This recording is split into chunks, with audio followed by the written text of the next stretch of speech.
How can you say that you want input from stakeholders when you have already crafted state bills?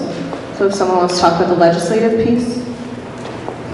Sure. So I'll just note that the state legislation that we have put in the first year is actually state legislation that had been put in previous years, and pretty much every administration in the last, I think, 5 administrations has talked about this being kind of the only option for the city. It just wasn't pursued because, as Leah said, it is a wicked problem, and so it's very difficult to address.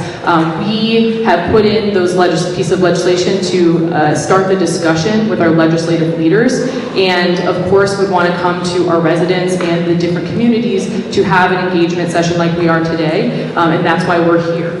So I would say that we're trying to proceed with input, and that's why we're having this community conversation.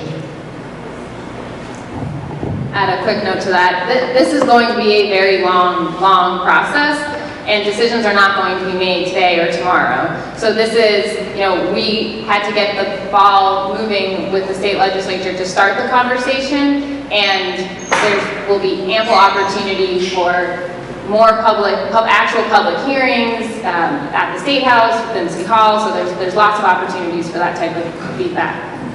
Yeah, and maybe this is obvious to say, but like if we had another option, we would take it. And if we didn't have to have this conversation with you, we wouldn't have it. We're doing it because it's the hard conversation we feel faced with and want to engage residents in a dialogue because we know it's a difficult thing to think about.